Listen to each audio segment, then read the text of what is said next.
7 अगस्त को राहुल गांधी ने press conference में कहा कि इलेक्शन कमीशन बीजेपी के साथ मिलकर देश भर में वोट्स की चोरी कर रहा है। उन्होंने कहा कि एक बड़े सिस्टमैटिक तरीके से वोटर लिस्ट में फेक वोटर्स ऐड किए जाते हैं और ये सारे वोट्स बीजेपी को जाते हैं। विधानसभा और लोकसभा के बीच में जादू से नए वोटर आते हैं और जहां भी इन नए वोटर्स ने वोट किया वहां वोट बीजेपी को गया। 5 तरीके इन्होंने बताए जिससे ये किया जा रहा है। पहला, डुप्लीकेट वोटर्स, यानी एक ही वोटर के अलग अलग जगह 2, 3, 4 वोट्स कर देना। दूसरा, फेक और नॉन एग्जिस्टेंट एड्रेस पर रजिस्टर्ड वोटर्स। तीसरा, एक ही एड्रेस पर रहने वाले ढेर सारे वोटर्स, जैसे कि एक एग्जाम्पल देखने को मिला जहां एक घर के एक ही कमरे में 70 से 80 वोटर्स रजिस्टर्ड थे। चौथा, ऐसे वोटर्स जिनका प्रॉपर फोटो ही नहीं है। और पांचवा, ऐसे वोटर्स जो 70, 80, 90 साल के हैं लेकिन जिनको फर्स्ट टाइम वोटर के तौर पर रजिस्टर किया जा रहा है। राहुल गांधी ने इस सब को लेकर ढेर सारा एविडेंस प्रेजेंट किया, जैसे कि बैंगलोर सेंट्रल की महादेवापुरा असेंबली सीट पर यहां 1,250 फेक वोटर्स देखे गए। इन्होंने यह तक कहा कि इलेक्शन कमीशन अगर इलेक्ट्रॉनिक वोटर लिस्ट दे दे तो यह साबित कर देंगे कि नरेंद्र मोदी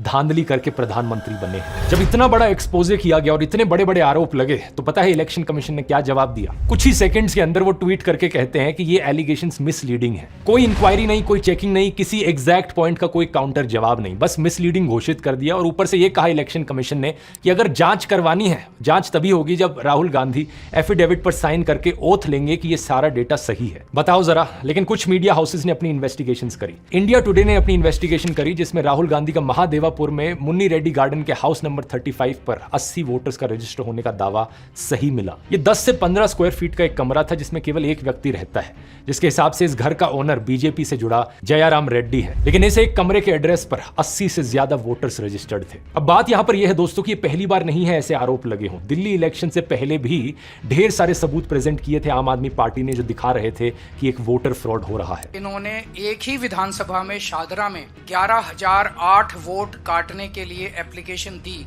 उस वोटर फ्रॉड को भी कई सारे मीडिया चैनल्स ने कवर किया था, ग्राउंड पर गए, लोगों से बात करी और वो चीज सच मिली। इस चीज को मैंने बड़े डिटेल में कवर किया था। यहाँ रिलेटेड वीडियो के लिंक पर क्लिक करके आप उस वीडियो को देख सकते हैं। सवाल लेकिन इलेक्शन कमीशन से पूछा जाना चाहिए, आखिर कितना सबूत चाहिए तुम्हें जिसके बाद तुम मानो कि यहाँ पर कुछ गलत हो रहा है। फ्री एंड फेयर इलेक्शन कराना इलेक्शन कमीशन की जिम्मेदारी है, तो सवाल उठने पर इलेक्शन कमीशन एक्शन क्यों नहीं ले रहा? बहुत सारे सबूत दोस्तों जो राहुल गांधी ने बताया, आप उन्हें खुद जाकर वेरीफाई कर सकते हैं। इलेक्शन कमीशन की खुद की वेबसाइट पर ये नंबर्स डालकर चेक कर सकते हैं। ये बात बार बार सही साबित हो रही है। और अगर सुप्रीम कोर्ट और इलेक्शन कमीशन यहां पर एक्शन नहीं लेंगे तो यहां हमारा देश एक डेमोक्रेसी है भी या नहीं?